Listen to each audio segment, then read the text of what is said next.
Hi there, I'm Spell, and you have just redeemed a one-way ticket to my thorough thoughts about a turn-based indie title by the name of Deltarune. I'm here to ramble on at you regarding Deltarune at length, as you can see by the runtime. I'm here to tell you my thoughts on 4 things in particular. 1, what I believe is going on with Ralsei, and why he's so scared of the prophecy. 2, what Gerson, the mantle minigame, and the prophecy panels imply about the future of Deltarune.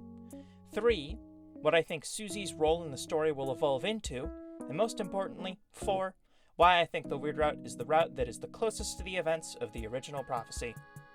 Whatever this video is, be it some mix of analysis, video essay, and theory video, I wholeheartedly believe in this conclusion based on evidence that comes from all over the game. That, and there are parts of this theory that I believe are close to unshakable in the sheer quantity of evidence provided for them. However, I don't want to claim that I know everything, or that other people are wrong for having their own interpretations and conclusions. One of the best things about video games is that everyone can experience them differently and come to different conclusions about them. I just hope that, by the end of this video, I will have given you a fresh perspective on how the events of Deltarune might unfold in chapters 5 through 7. If you want to add your own input, if there's anything I didn't take into consideration in my theory, feel free to leave a comment below. Now, I want to add a few points of clarification before we move forward. I will not be discussing much about Gaster, ERAM, December, Friend, or the Bunker. Though all of that is fascinating, I personally don't have many thoughts to add regarding those topics that haven't been said already. Throughout this video, I will be displaying text at different points in order to show my sources, show what song is playing, and show any additional context that I'd like to add throughout the video. Anytime I'm showing additional context or a source, the following sound will play to indicate that. In addition, the footage is almost all my own, and any exceptions are noted when they pop up, and all sources I use are cited in the description below. With that said, let's dive in.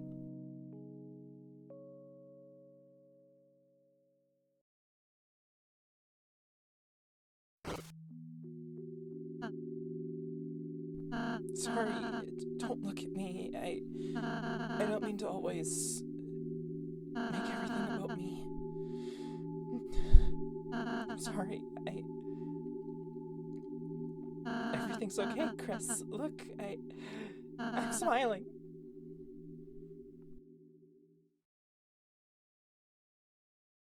To just say that Ralsei Knows is a bit of an understatement, because it becomes increasingly evident throughout the course of the game that Ralsei has awareness of the game's mechanics, the event of the story that are yet to happen, and even the existence of you, the player. Ralsei knows so much that he's managed to make a tutorial where he tells you to press certain buttons into a diegetic storytelling moment. One of the most telling examples that shows just how aware Ralsei is comes from the beginning of the game. Oh my, the great door is opened? No wonder Lancer was able to come through. Chris, once we pass through this door, our adventure will really begin. A journey foretold exactly by the prophecy. But, Chris, I believe your choices are important too. This world is full of all kinds of people, Chris. In the end, how we treat them makes all the difference. So let's try our best to get by without fighting. If we can manage to do that, I believe this tale may have a happy ending. Otherwise, I fear that you may not find the result favorable. Oh, I'm sorry. Is that too much to ask? Oh, I'm sorry. Chris, in the end, what you choose is up to you. As long as you're happy with it, I'm happy too. So just try your best and don't worry. Take note of how Ralsei speaks to the player during this moment. He is specifically telling you to avoid fighting as much as possible in order to have a happy ending. Despite the fact that he just made the claim that the prophecy foretells everything, he chooses not to say, "Let's be nice to everyone, Chris," and instead says, "You should get by without fighting," implying that, to him, violence is what will cause the story to take a dark turn. His reasoning in this moment is reaffirmed in Chapter 4 when he discusses the final prophecy with Chris. Here, he claims that if the party is kind enough, maybe the prophecy would change. Maybe the awful prophecy Susie saw would come undone. Ralsei knows that something awful is going to happen, and he is so terrified of it that he spends the entire game's runtime trying to do his best to make sure it absolutely cannot happen. This fear even leads to him losing all of his gut stat and running away to remove any hints of the final prophecy in Chapter 4. Despite his speech in Chapter 1, Ralsei clearly wants more than anything to prevent this horrible ending, and seems to need to discourage the party from being violent in order to do so. This even shows up during the tutorial, as Ralsei goes as far to say that fighting is unnecessary and encourages you to hug your opponents instead of fight them. This belief of his even comes up again in Chapter 3, when a book written by Ralsei appears as a refresher on the game's mechanics for returning players. It explains how to spare, pacify, and recruit enemies, but has no mention of how to fight them. This not only shows his distaste for fighting, but will also strike a resonant chord with anyone who's played Undertale, as tutorial characters telling you what choices you should be making, for example, Toriel asking you to spare/run away from monsters and Flowey demanding you kill them, gave the player a distinction between what paths they can take before they're even asked to make any decisions. Most interestingly, while Undertale has the ability to react to a large number of your decisions, it seems that Deltarune does not intend to give you as many options because of a certain purple girl and the fact that you're stuck in a human cage. But we'll get to that later, trust me. What I can say about Susie right now is that she does not start off liking Ralsei's perspective in any way, shape, or form. Instead, she hunts down enemies and bullies them. Ralsei, naturally, dislikes this, and goes so far as to scold Susie and insists that she's not acting like a hero for being so violent. Despite the fact that the prophecy panels and Ralsei's own description of himself show him using some flame-like magic, funny, by the way, given that he's a goat, which is associated with fire and warmth through Asgore and Toriel, in comparison to the Holiday family who are associated with ice and are deer. He is the one non-Chris party member who cannot use both an elemental attack spell and a healing spell. Plus, if Susie can choose not to cast healing, Noelle can resist casting Snowgrave, and Chris can deliberately not let the player access their knife, it's not out of the question that Ralsei could have a fire attack he's keeping under wraps. That, and the fact that Ralsei can inexplicably float and says nothing about it and never uses it unless necessary, it's very plausible to think that there are other things that he can do that he chooses not to. Even a party member in Dragon Blazers 3, which is loosely based on the prophecy by association, has a fire spell, but there's no fire spell in Deltarune other than what Ralsei might be hiding from us. Even his early concept art shows him having a different symbol on his cloak, being a fire symbol with a white dot in the center, just like Undertale. Of course, I'm not trying to insist that the concept art is fully accurate to how the story evolved over time or a hard piece of evidence. I'm just saying it's something to take into consideration. Ralsei wants to discourage fighting as much as possible, and yet there's something very fascinating in his behavior. Though he discourages Susie from fighting enemies in Chapter 1, he has no input on fighting enemies later on. To him, Susie acting out of line is unacceptable, but when the player does the same things, causes the same violence, he decides to do his cute gay little clap as you beat up an enemy and take their money. In that speech from earlier, Ralsei even says, "Oh, actually, if it's too much pressure, you don't have to be peaceful. It's fine. I don't want to stress you out." In plain text, Ralsei has made a rule known. The player is allowed to do what they want. He is fine with whatever they do, even if he doesn't like it. Further, another interesting detail about Prince I'm motivated by fear Ralsei is that he is constantly trying to appease the player, to the point he's uncomfortable with something as simple as Susie taking control over Chris's character in Tenna's game. He tries his best to make sure the player gets to witness Susie being cool. He says, "You're," in all caps like Carol does when talking to Chris in that starting scene. His town ends up being named after your player name, and he's even happy to, quote, "be your lackey." Ralsei wants more than anything for you to be happy, which makes it more interesting when you start to consider just how much Ralsei is aware of, and why that makes him appease you so much. Oh, on a totally unrelated note, he also stares you dead in the face when Susie accuses you of making her do something. Ralsei has studied the prophecy front to back. He knows the ending, which makes his interactions with other Darkners very fascinating. During Chapter 3, Ralsei makes multiple attempts to reduce the value of himself and fellow Darkners, including his speech about how none of them are real, him insisting that himself and Lancer are not worthy of Chris and Susie's time, and his depressing speech to Tenna. He even tries to get Queen to believe this when he doubles down that Darkners' value comes from their capacity to serve Lightners.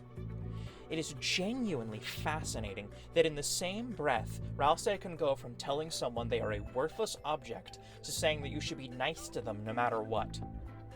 This is made ever more fascinating when you consider that the game makes a connection between kindness and hope. For someone who speaks so highly of kindness and heroism, it's interesting that one of his main objectives seems to be telling Darkners how to live their lives, and whether those lives even have value and purpose. His apathy towards his fellow Darkners only makes sense to me if he knows something is going to happen to Darkners. The fabled Prince of the Dark is choosing to steal his heart to other Darkners, which is shown especially in how he interacts with Tenna, which is most fascinating because he knows Tenna is going to die. He gives a speech to Tenna about his usefulness having run out when he knows this man has likely hours left to live. He isn't even mentioned as trying to help fix Tenna. No, Susie has to do that. Ralsei fully believes that the prophecy is true, that their actions are preordained. Ralsei burdens himself with the knowledge of knowing what will happen next, so no one else has to. Ralsei chooses not to say things at the most important moments, because when asked about Noelle, he says something fascinating. He only claims to know what items she can equip, and immediately deflects by talking about how Susie is supposed to be able to wear ribbons. So why doesn't he bat an eye if you have Noelle's rings? He even immediately notes that Chris having the snow ring is correlated with marriage, which connects to this scene where you get the freeze ring. Moments after he says, "I'll tell you what I can," all he can hint is that he knows about Noelle's rings. He doesn't make some sly joke about Noelle getting with Susie, which would line up with Susie's interpretation of the love finds its way to the girl panel, and yes, we will get to that girl, trust me. No, instead he talks about equipment. In addition, though I did forget to get this dialogue in the playthrough I did for this video, if you say that you want to go with Noelle to the festival during the Weird Route, Ralsei says that it is a bad decision, which is strange given that Ralsei is usually unwilling to ever criticize the player's actions.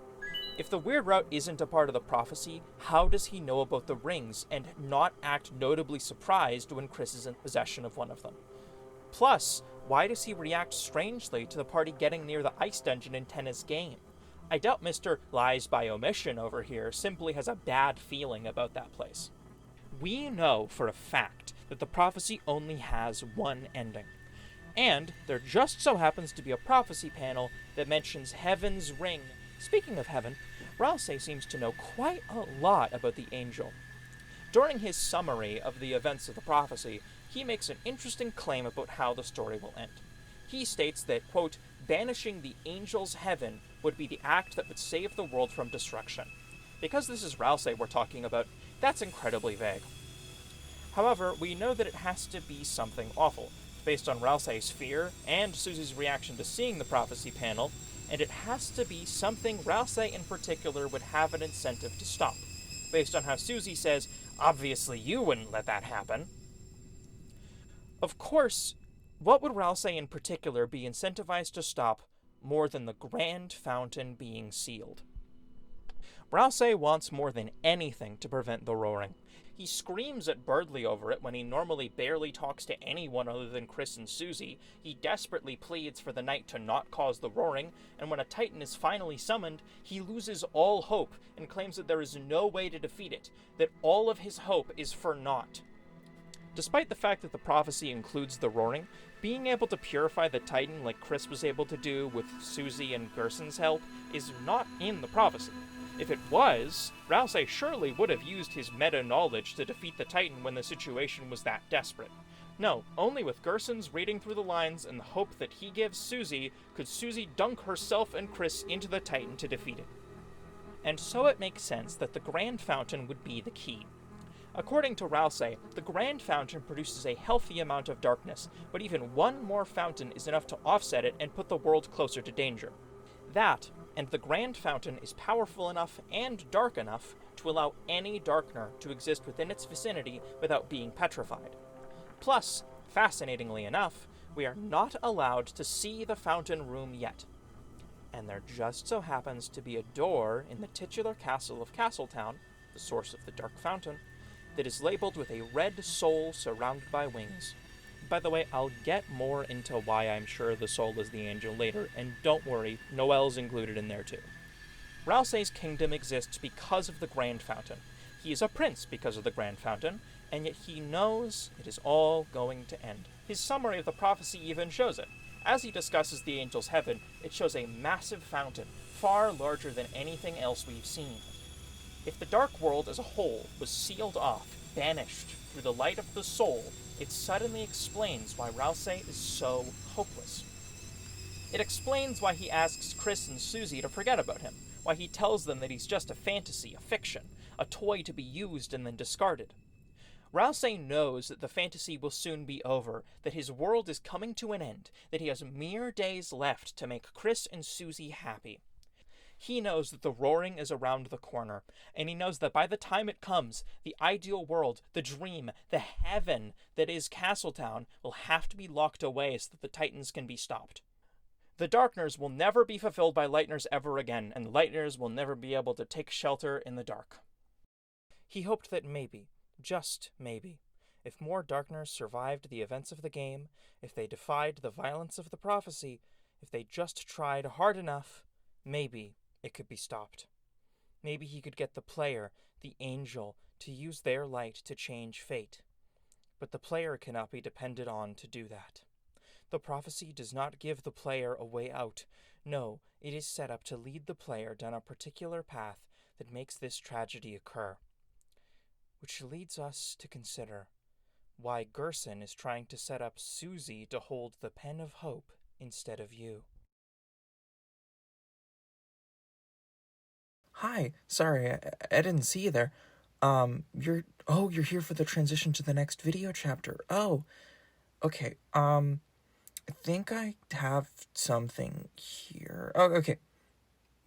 This can work.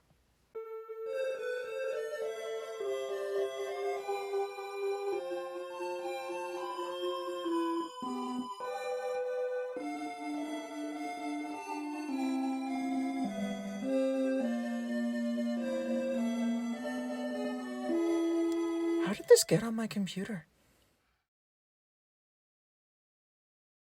Note for this section, I'm going to assume that the old man is a fairly accurate recreation of Gerson Boom, based on the fact that he's made out of Gerson's hammer and dust, and speaks similarly to his quotes on the memorial bench and Gerson's words that are read out by Alvin in the church.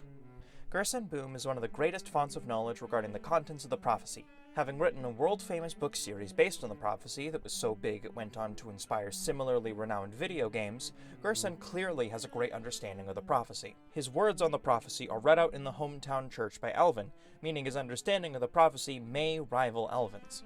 Not only that, Gerson gives us a fairly faithful rundown of the plot of the prophecy as he wrote it in Lord of the Hammer. He knows various details about the events of chapters 1 through 5. However, he does not give a description of chapter 6, and says that the story got too complex for him to continue writing. With all that in mind, why on earth would Gerson only know about chapters 1 through 5 if he's so knowledgeable on the events of the prophecy? He knows of details like the roller coaster fight, you traveling through islands in Tenna's game and seeing Atlantis, and even knows how to counter Titan spawn in the Dark Rooms. By the way, yes, that's what's in the Dark Rooms. He even becomes immediately aware that the player's doing the weird route, even though hardly anything in the Dark World section of Chapter 4 is different from the normal route, and even his Undertale counterpart is the best source of information on the prophecy in that game. Speaking of that game, Gerson even has knowledge of the player enough that he stays as a shopkeeper so that you cannot kill him. If you doubt that his understanding of the player also exists in Deltarune, recall that he uses the good old close your eyes trick on Chris.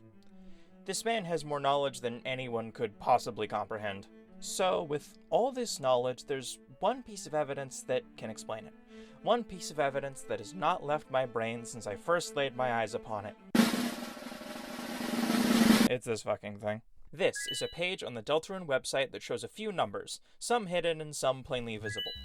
These numbers correlate with the amount of Weird Route content in the respective chapters. 2 is the biggest, 4 is pretty big, 3 has a secret section that is rather big, and 5 is large as well, which makes sense given that Noelle will join us at the festival. Most interesting about this is there is no chapter 6 or 7 on this page. Not even hidden somewhere, there are just no chapters 6 or 7.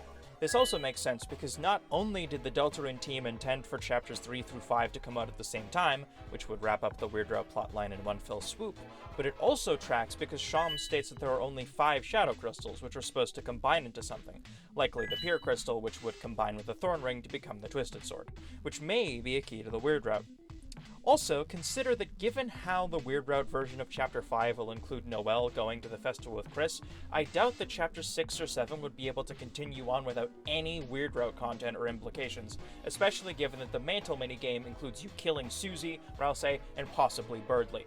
Now, this doesn't necessarily mean that Chapters 6 and 7 are guaranteed to not have any Weird Route content, and the game is going to end at Chapter 5 in the Weird Route, but it does line up with this evidence.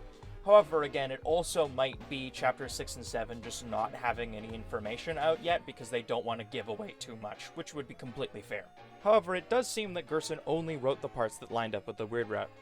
That and Dragon Blazers, which is proven to be based on Lord of the Hammer, includes the Ice Dungeon and Maze, as proven on Noelle's blog, from the Mantle minigame, which includes Chris and Noelle specifically, and includes having to freeze every enemy and specifically a blue bird in order to progress.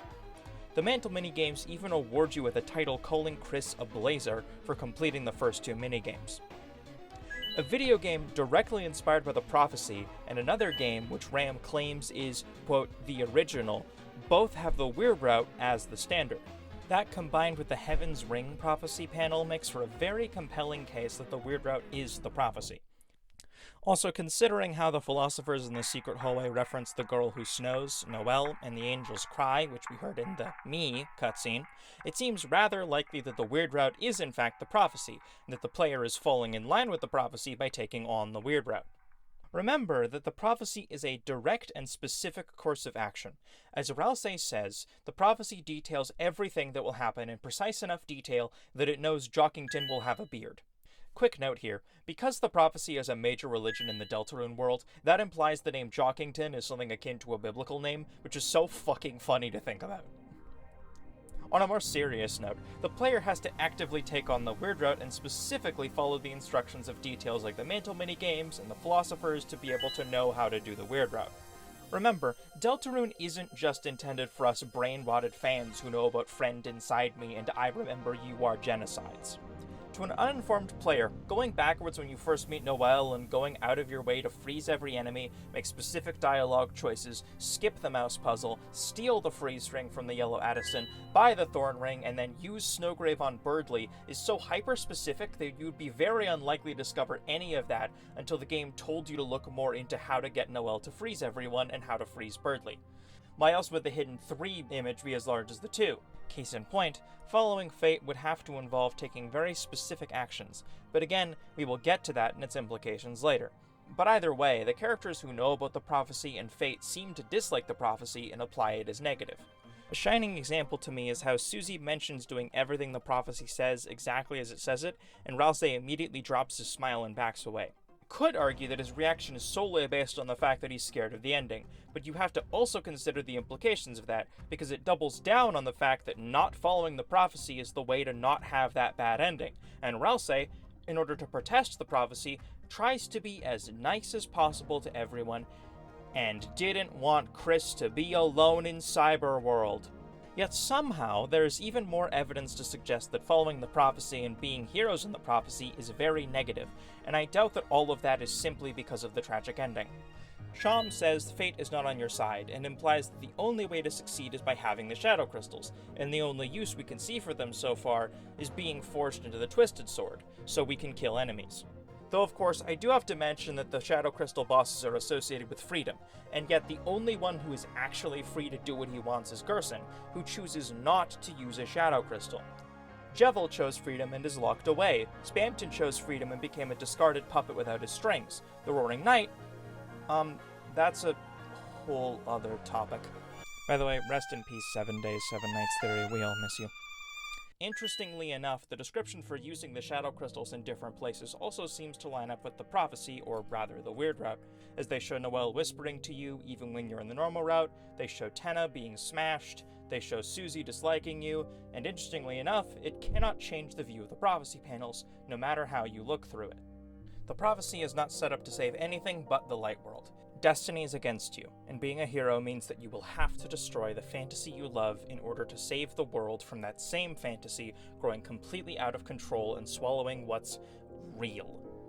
The prophecy talks about saving both worlds, but given that it's so heavily implied that the Dark World will be no more and Ralsei's trying to have as little of an emotional impact on Chris and Susie as possible for the sake of sparing their anguish at his death, it's unlikely that saving the Dark World would amount to more than making sure that all of the Darkners don't petrify like Ralsei claims they will if the Roaring comes to pass. The prophecy even lines up with this idea of the tragedy by having depressing descriptions of the three heroes. Chris is just a cage for the soul with human parts, implying that Chris as a person has no value according to the prophecy. Ralsei is defined as just being alone and being a cloaked figure without a face, and Susie's reduced to just being a girl who uses Rude Buster. Oh, I hear you say, but Susie is the girl with hope crossed on her heart, and love finds its way to her. And now I hear you asking, how the hell can you hear me? And the answer to that question is, what do you think these big ol' furry ears are for? Either way, you raise a good point, however, I have a full explanation all ready for you. To start, the second sanctuary is notably out of order and jumbled because of the fact that it's Susie who made the Dark World, not the Night. It got shaped by her desires, her will, and that ended up showing her something closer to what she wanted to see. Her as a hero with hope crossed on her heart. Also note the order in which you see these panels. Hero 3, Hero 1, at last was the girl, and then Hero 2. Even if you consider that maybe the prophecy wanted to emphasize Susie in particular by mentioning her last, why would Ralsei be first followed by Chris? Plus, why would Ralsei go out of his way to list the heroes in an order different from the prophecy? In addition, when Caddy is rattling on about the heroes, she doesn't mention 3 heroes, only that she thinks Ralsei would be fluffy. The only other mention of there being 3 heroes in particular is the line where 3 heroes appear at World's End. It doesn't say the 3 heroes, it says 3 heroes, implying that there could be more. Not only that, I have reason to believe that the girl with hope crossed on her heart is Noelle, based on the fact that the love finds its way to the girl could easily represent Noelle getting a soul grown inside of her through the thorn ring. That and the Weird Route has a very twisted definition of love baked into it, based on the marriage implications of the Weird Route, and we know that Toby Fox has messed with the word love before, and he can do it again. That little scamp. Another important note is that though the prophecy cannot be fully trusted in terms of giving visual descriptions of the heroes, as claimed by Caddy of all people along with the prophecy panels themselves, it does show the second hero as having a sword. Susie's axe is closer to a sword than Noelle's rings, however I'd like to inform you that Noelle is capable of equipping swords, as she can equip both the Black Shard and the Jingle Blade, though this is currently unable to be done in the game proper. Though, of course, the sword may not be the most important, given the fact that the girl also does not have antlers, and you could say it looks like Susie. Though, also, I don't know if the visuals of the prophecy should always be taken at face value, but then why would there be 2 girls? It's a whole thing. Honestly, I think either interpretation is completely valid based on the information we've been given. Finally, in a more pedantic sense, Delta just so happens to be the 4th letter of the Greek alphabet, but it looks like it might be a 3 by being a triangle symbol. Ha ha ha ha. This becomes more interesting when you take into account how Gerson treats Susie throughout Chapter 4. Gerson takes a particular liking to Susie and has several important scenes where he interacts with Susie specifically. The part that stood out to me the most during my 2 playthroughs of Chapter 4 is how Gerson places a particular emphasis on Susie learning to heal. Despite the fact that Susie is ashamed of her current inability to heal at the same level as Ralsei, Gerson goes out of his way to show her how healing magic is valuable. More interestingly, he also goes out of his way to say this particularly when Susie says she should just stick to hurting people magic. In line with the prophecy, Susie believes in this moment that her role is to be good at hurting people. Yet still, Gerson pushes her to heal, and that's what gets Jackenstein to give them the climb clause, allowing them to get out of the dark. He then challenges her in particular to do a battle, in which he is the most impressed by Susie's healing, which nets Susie 9 stars compared to Rude Buster's 8. Gerson wants Susie to be more than her offensive magic, wants her to be more than her role in the prophecy. What was a one-off joke in Chapter 2 became a meaningful moment for Susie and a very valuable fighting tool in the Titan fight, where Susie's able to use dual heal with Ralsei to heal for substantially more than Ralsei could ever do alone. Gerson gives Susie hope, because in Susie, he sees hope for the future. He insists that she has the pen of hope that will write the story after Chapter 5. He doubles down on this belief as he acknowledges Susie's strength and trusts her with his letter to Alvin. This lines up with Chapter 3, where Susie is the one inspiring Tenna to have hope for the future, where she goes out of her way to save him from the brink of death. Susie is a beaming symbol of hope in Gerson's eyes. Susie is the one who stands up to the night. Susie is the one who helps Ralsei when he loses all belief in himself. Susie is powerful, and she wants to save the dark and light worlds. Which makes it more interesting when Gerson insinuates that Susie might not be a hero. He says that the prophecy called her a hero, but no matter what she ends up being, it will be tremendous. Throughout the scenes where you interact with Gerson, he goes out of his way to subvert expectations and suggest that you should break the prophecy. He talks about walking between the lines of the prophecy, retelling stories, filling in empty pages with your own interpretation, making continuations of what trailed off. Gerson wants the prophecy to be rewritten, retold, reborn as something new, something better and brighter. Which makes it more interesting when, after beating Gerson, Susie is no longer labeled as a hero. It instead says that she faces fate. To be fair, the title dialogue for Chris in Chapter 4 also doesn't label them as a hero during the Weird Route, but I still think it's relevant that this change makes it so Susie is labeled as being opposed to fate. Also, quick note about the Dark Bead title. I think it's indicative of the fact that the player has broken away from Ralsei and Susie, but is not broken free of Chris or the prophecy. Though hang on, I hear you scream. Don't scream too much, it'll hurt my big ears. Earlier you claimed that the shadow crystals are a part of the prophecy. How would Gerson be able to subvert it given that he's a shadow crystal boss? Well, keen viewer, Gerson doesn't use the shadow crystal, does he? No, he discards it. He only gives it to you because you may need it later. He says someone else wanted him to use it, but he doesn't use it. Gerson himself makes this point far clearer than I ever could. Well, we were following that prophecy so closely I couldn't quite see where we were going. And when accusing him of not liking prophecies, he says this. Well now, a fairy tale is a pretty little thing. Ain't it nice to believe a little glimmer here and there? I just think those words shine a little too bright. Path so blue it's all you can see. So I say, why don't we go between the lines? Gerson goes out of his way to help Susie the most, though that doesn't mean he doesn't pay any attention to Ralsei or Chris. He helps Ralsei enjoy the simple pleasures in life. He gives Chris a chance to taste something on their own terms, to savor something while their eyes are closed, which partially disconnects them from the player's control. Gerson wants the path to be darker, and in the moment he says that, he looks around Chris, almost as if he's looking directly at the player. The prophecy speaks of light, of heaven, of the angel. The Lightners worship this light, and the prophecy, in the end, is more about saving the light than it is saving the dark. Lightners are given more value than Darkners, and are considered a higher form of being, at least by Ralsei, who again knows the prophecy. Yet Gerson, this man who knows the prophecy as well, who knows the prophecy so intimately that his adaptation of it inspired countless others, he wants things to be darker. While the song in the beginning of the church segment makes the tale of Deltarune out to be a tragedy, while the final prophecy panel shows some awful fate, Gerson says no. In his description of Chapter 4, he says that a great smith gives the heroes a terrible weapon. Gerson's role in the story is supposed to be to give the axe to Susie. He knows this, but in the end, it never ends up being about the axe. The Axe of Justice even says this in its description. It claims to have no special powers. The real power came from what Susie gained from the fight, the power to have better heal. Gerson decided to give Susie more than what he was supposed to, and I think he gives an even greater weapon to Susie, the Pen of Hope. Especially because when Susie claims that Chris has the Pen of Hope, he questions her. Because the only one who will save the world, ultimately, is not the player. It was Gerson and Susie's combined force that was able to leave the Titan vulnerable enough to be purified. Susie is the one who is able to consistently inspire and save others. Susie is the reason you get the climb clause. Susie is the one the voice on the phone is afraid of. Susie is the one who Tenna needs to stop from seeing Toriel. This is no fairy tale, because it is the dragon who is the protagonist, and it is the dragon who is going to win.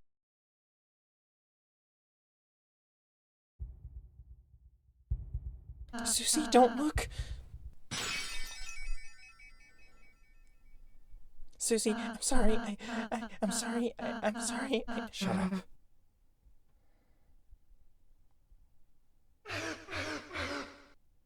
hell are you apologizing for? You're worried about that? Seriously?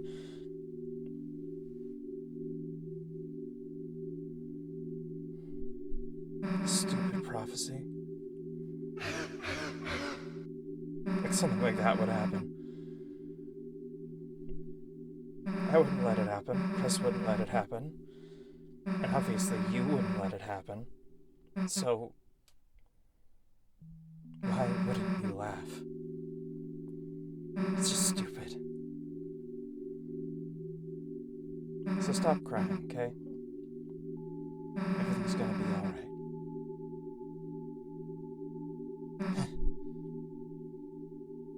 Hey, Chris. Let's go see the fountain, okay?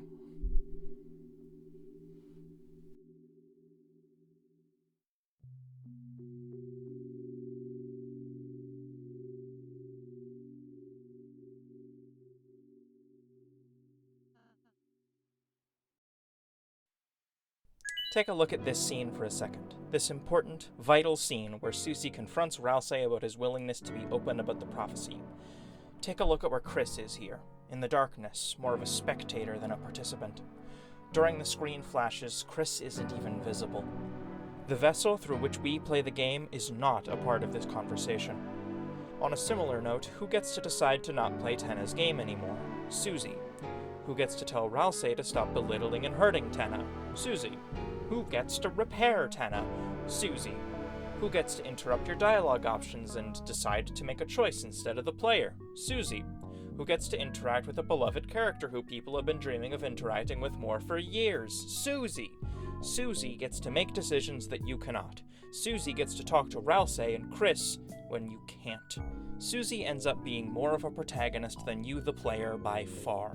Because the only choices you can make, the only meaningful, large-scale impact you can have on the story is choosing to be violent or not, and finding some secret content.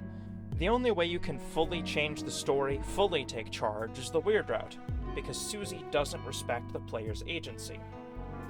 The example I keep coming back to is something that's played off initially as a joke, Susie learning the S action and forcing Ralsei to learn the R action. Acting is Chris's special ability, by proxy, your special ability, and you get to have the acts be your special thing, the thing that makes your character stand out from the rest. During Jevil's fight, if you want to win non-violently, you, using Chris, have to take the actions necessary to win. Only on your turn can you make that happen. But come Chapter 2, that's gone. Now, Susie and Ralsei can act independently of you. Chris is still the only character who can initiate multi-character acts, but now your special ability isn't so special anymore. Susie learns the S action regardless of you and is able to do your thing, which Ralsei even tries to protest in order to make the player happy. Susie is not beholden to what you want, what you choose, or what you decide. Even in the moments where you can try to make a decision for her when you're watching her, she doesn't listen to what you say and does whatever she feels like doing. There's a reason why one of the first pieces of dialogue you see from her is her deciding to not let you make a choice when you're presented with your first dialogue option in the game, after all. Similarly, in the rest of Chapter 1, you're set apart from Susie as she goes out of her way to be violent. She's portrayed as a bad guy. Hell, she even declares herself a bad guy and no longer a hero. Susie threatens to kill you, sabotages your actions, and chooses not to associate with you. As Chris even says, in a random, seemingly throwaway comment, Susie will not be tamed. Another great example is the controller scene, because think about it, didn't it feel better to play as Susie? You unlocked a whole new ability. Earlier on in Chapter 3, Susie took the power croissant, and if you get to it before she does, she takes it from you anyways. Susie gets to lift blocks, throw Ralsei around, toss around bombs, complete the puzzle with Lancer. Susie gets access to options you don't even have. But when you get to play as Susie, you can do all of that. Sure, it stings a little that now she can choose to move between rooms whenever she wants, but her special power is yours. Susie even says, "Chris likes playing as me better anyway." Susie is such a fascinating character, because on a surface level, she gives off the same vibes as a rival character. She's dressed in dark purple, she's got spikes, she has a menacing rock theme song, she has massive teeth, she loves horror and blood and gore, and she's the best at beating people up out of the entire party. Susie, for all intents and purposes, should be a bad guy. which explains why she is connected to the concept of a dragon constantly. For example, the first weapon Susie uses is the mane axe, which is described as being made from the mane of a dragon whelp. Funny, then, that it is later revealed to be her hairbrush, for her mane. Not only that, Gerson, the man with so much prophecy knowledge, calls her a dragon. She is even fascinated with the concept of being Susie-zilla, which connects her, again, to the idea of being a reptile-adjacent monster. Susie's species is deliberately obscured when it comes to direct acknowledgement of it, for example, the Jackenstein fight, but there's so much dragon symbolism associated with her that it's only natural to take Gerson's word as gospel. Even in something as simple as the fact that Susie uses an axe, which is often depicted as being used by aggressive characters, Susie is inherently villain-coded. Even Susie's healing spell, something that is described as angelic when it comes to Noelle and Ralsei's magic, is not described as angelic when it comes to Susie. Susie, in the prophecy, is defined by nothing other than Rudebuster, than her capacity to hurt. Susie is a dragon, and in fairy tale terms, that should make Susie the villain, right? Gerson's dialogue in particular revealed to me just how much fairy tale imagery there is in Deltarune that I missed during my first playthrough of chapters 1 and 2. You have a 3-person party consisting of a knight, a prince, and a dragon. You fight against a tyrannical king and later save a queen. You rescue a damsel in distress. You fight against an evil knight. You learn of an ancient great power from a court magician. You get training from an old warrior. You use magic and axes and swords. You follow a prophecy. You even play through a Zelda 1-inspired 8-bit game. The list goes on. Classic fantasy elements are built into the narrative, which makes it ever clearer why Susie ends up not being favored by the player during the Weird Run. Consider Susie's goals in Deltarune.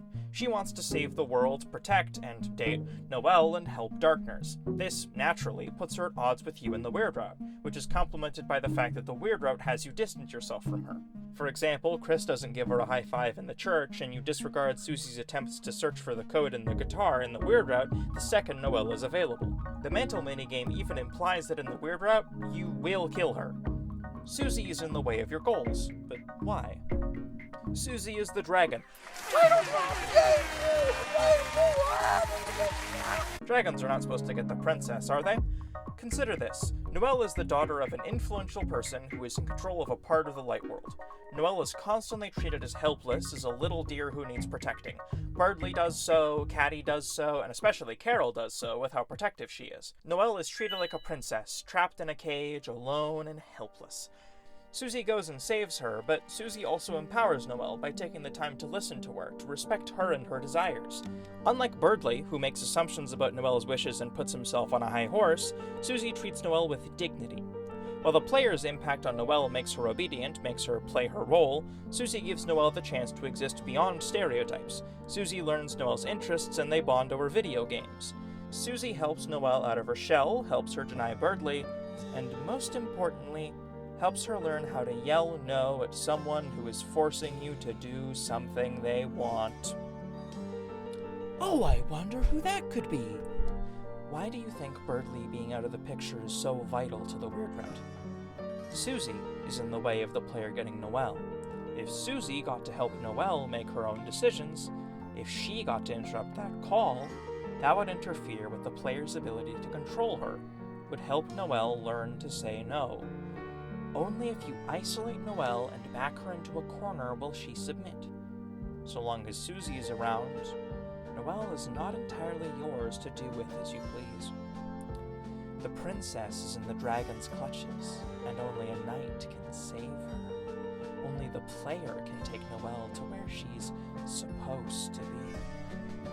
Susie is a character who isn't defined by fate. Sure, she talks about wanting to be a hero, but based on Gerson's words, she may not be a hero in the end. But Susie has power. Susie has the pen of hope. Susie has the chance to make everything different. Susie helps Ralsei learn to be independent, teaches him how to be his own person, shows him what true kindness and friendship looks like. Susie pushes Chris to resist the player's influence, to finally be able to play piano again, despite the player being in control of Chris's body. Susie gives Chris the chance to have a true, honest friend. Susie helps Ralsei enjoy RPGs. Susie gives Chris a star from Asriel's wall. Susie helps Ralsei learn to enjoy cake. Susie earns Chris's trust enough to be allowed access to their knife. Susie even pushes Ralsei to have his own possessions, his own interests, his own opinions. Ralsei, your lackey, your stool boy, your servant, ready to do whatever you please, starts to be more of a person because of Susie. No matter what, I want to keep being friends with you and Ralsei. When the sun comes up again, I want tomorrow to be the same as yesterday. And the next day to be just the same as that. That in the end, we can always go back to the way things were before.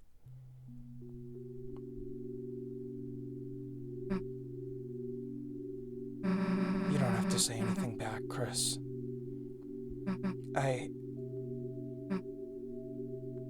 I know. You're thinking the same thing. Aren't you, dumbass?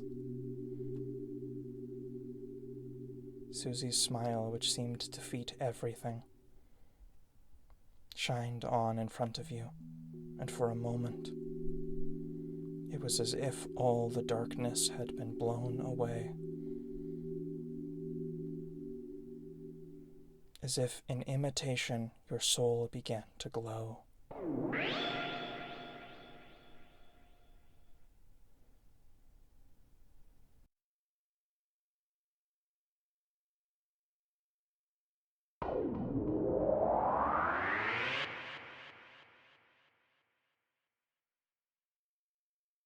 Susie is hope, shining bright in spite of the prophecy. Susie helps Ralsei not be alone, helps him be more than his role in the prophecy. Susie helps Chris be their own person and gives them comfort and safety having her around.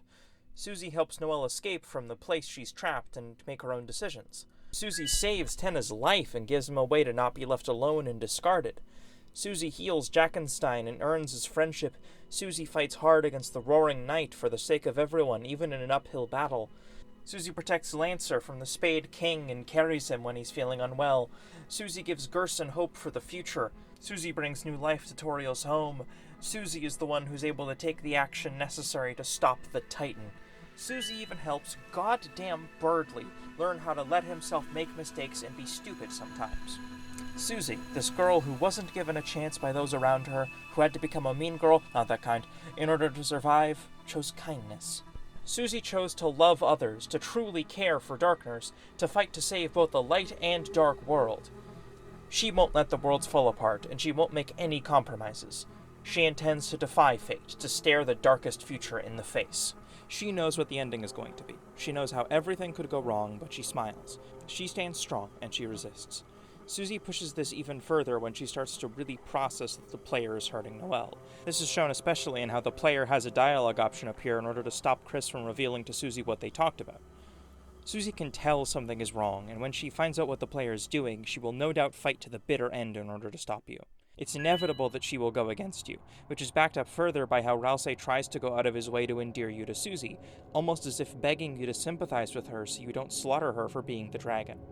Even small details back up this belief, due to just how many ways Susie parallels with Undyne.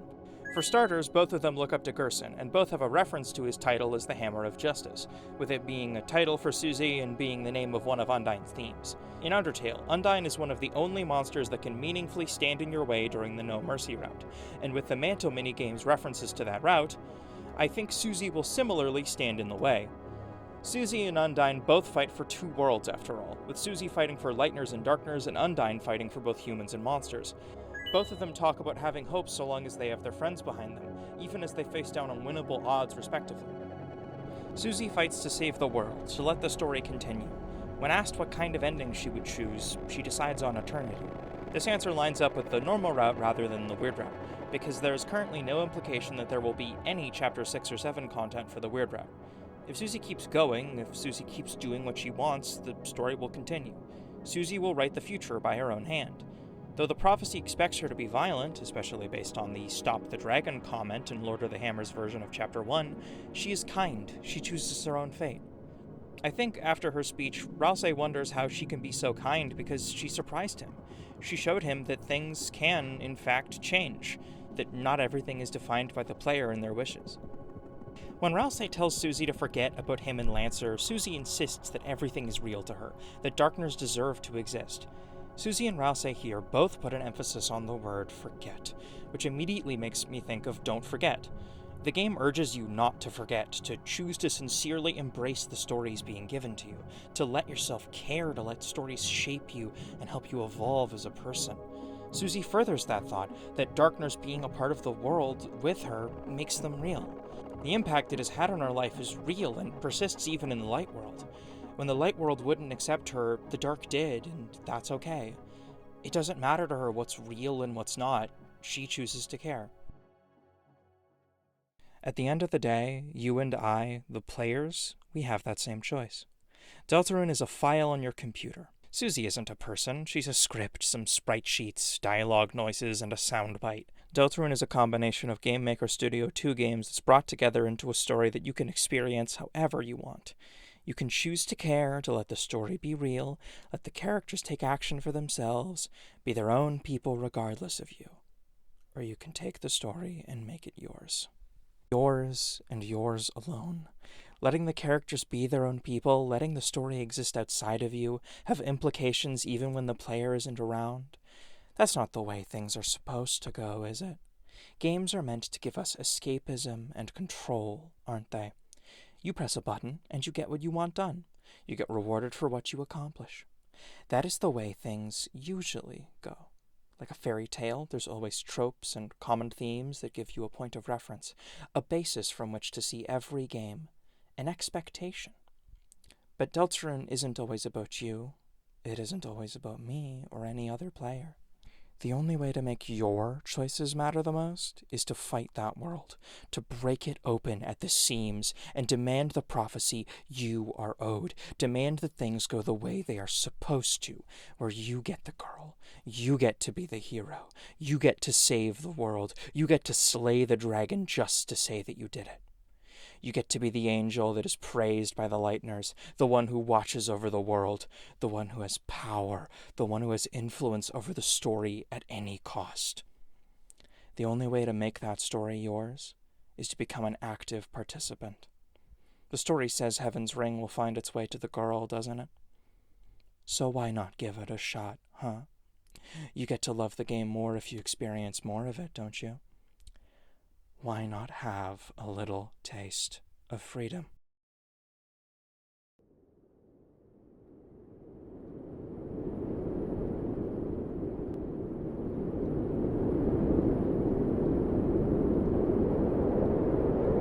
Isn't it fascinating how you can start a playthrough of Deltarune at any chapter? When gathering footage for this video, I ended up in a little problem. See, I had forgotten some important lines, specifically from the non-Weird Route version of Demal's house.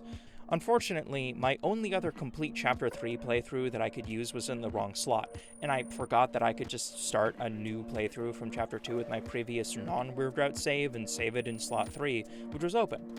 Worried I'd overwrite my second slot, my first playthrough, I started a new save in slot 3 that had no Chapters 1 through 3 history attached. Which, as a concept, fascinates me, because remember, this is Toby Fox we're talking about. If he gives you the ability to jump into the story at any point, it likely will mean something. He literally turned the concept of resetting and starting a new game into what I consider to be a moral choice. With that in mind, consider this. Your choices don't matter is to Deltarune what Kill or Be Killed is to Undertale. If you choose not to kill monsters in Undertale, you are weaker. Fights will be harder. You will have to challenge yourself more than if you just gave in and killed even one frogget. Yet in Deltarune, that choice doesn't really exist. It seems to me that you and I, as players, are fighting for the chance to make meaningful choices. Fundamentally, it is proven by the ability to start your save anywhere that your choices are not necessary for the game to continue. Whether you play or not, enemies will be spared. Whether you play or not, Susie will learn and grow as a person. Whether you play or not, the story still exists. The story does not depend on you unless you make it depend on you. Unless you decide to make the story into what you want, which you decide. You can make superficial choices like what items you collect and when, which shadow crystals you collect, whether or not you collect some eggs, and I don't mean Ralsei, and put them in Asgore's fridge, but ultimately the story does not need you in order to progress.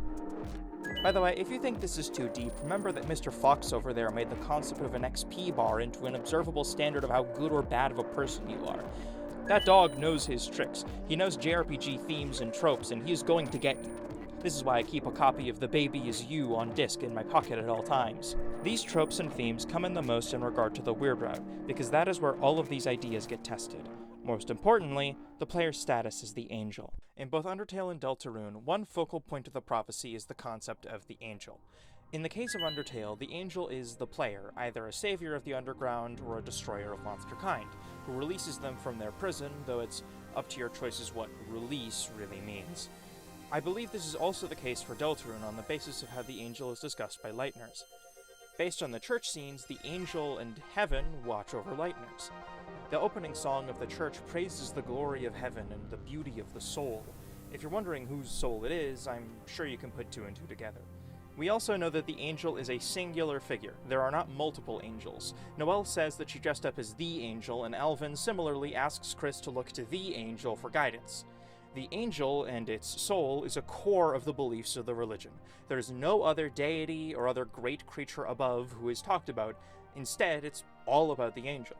Which is funny when you remember just how much angel symbolism there is surrounding the player and Noelle. For Noelle, she wears a robe reminiscent of the angel dolls in her Dark World form. Noelle, like Ralsei, makes use of holy light with her healing, made a note of keeping her old angel outfit from bygone years, and talks about sprouting angel wings during the Ferris wheel scene. For the player, your soul's main ability is producing holy light which can obliterate earth-destroying creatures of darkness. You force Noelle to have the ring of heaven on her finger. The angel door in Ralsei's castle has a red soul on it, and one of the only scenes where the soul is on its own has you stuck underneath an angel doll. Ultimately, I think these two angel figures will become one, and be the singular angel, through the player growing a soul in Noelle's body.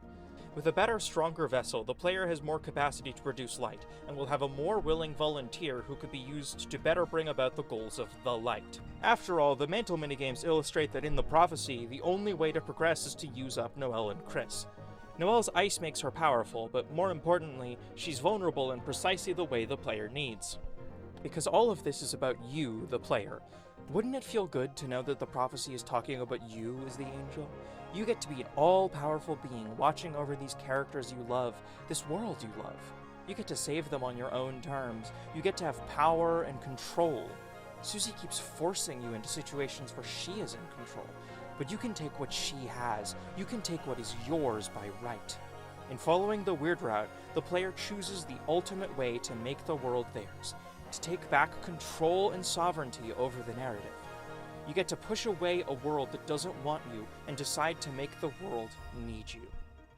Normally, if no protagonist is pushing the story of a game forward, it cannot progress. Calamity Ganon won't keel over and die while you collect 900 pieces of Korok shit.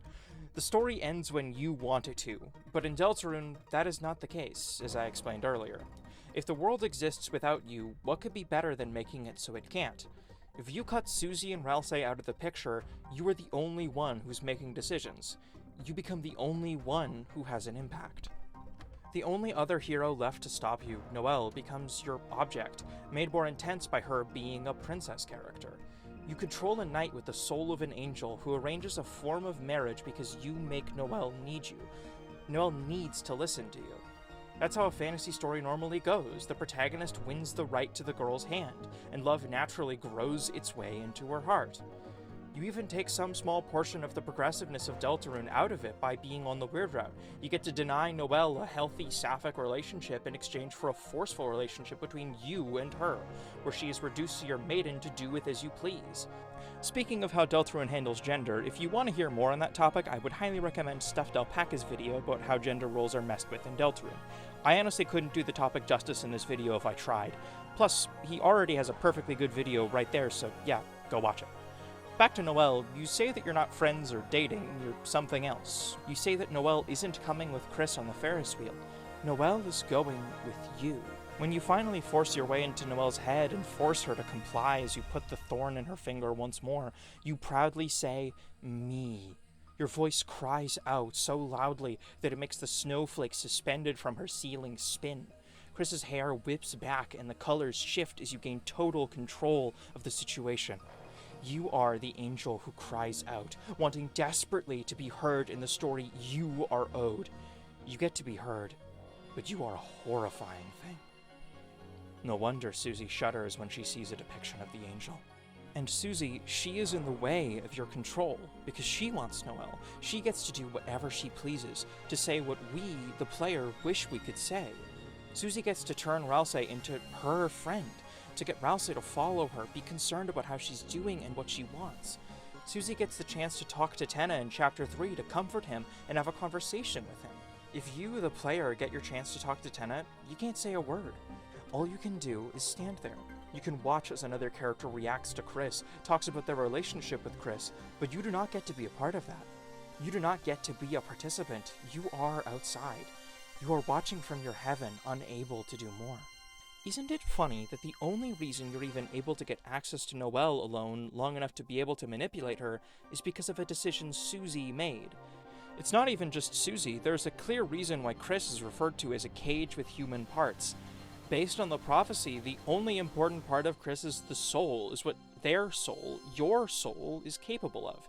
Yet still, some of the most interesting and cool things Chris gets to do are when you, the player, are not in control.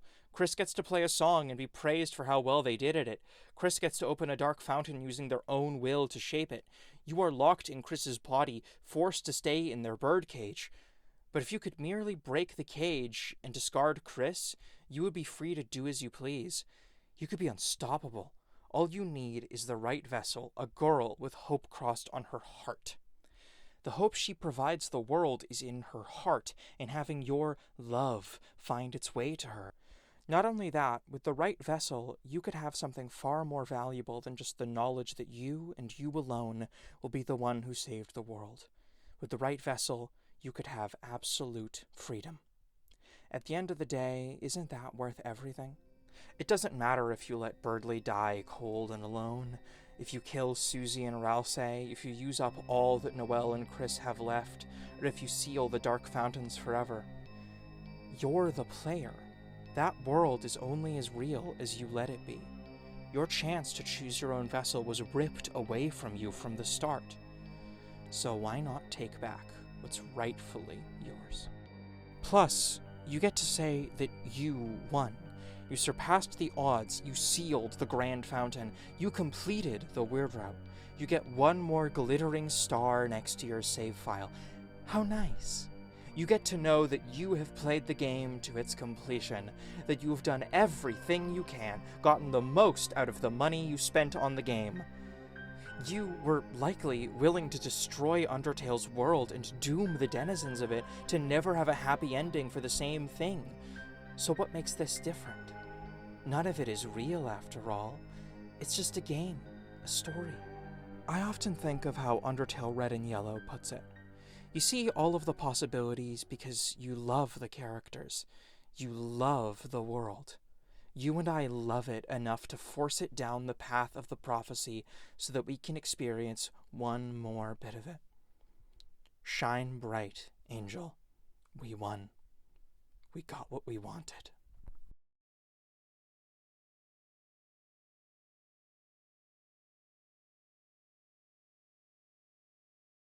So, that's the theory. After having to replay a substantial portion of the game for this video, those are the conclusions I came to regarding the game. To think I made this video all because of that Chapter 5 image, the girl panels, and that Chapter 1 Ralsei speech. Though I also made it because as I looked at the game more and replayed it with this interpretation in mind, so many details seemed to fit together, and I felt like I had to make some full breakdown of my thoughts. Of course, feel free to disagree with me. My theory isn't perfect, and I would love to hear different thoughts and theories. I just want to share my perspective and thoughts, and hopefully I was able to do so in a fairly entertaining and interesting way.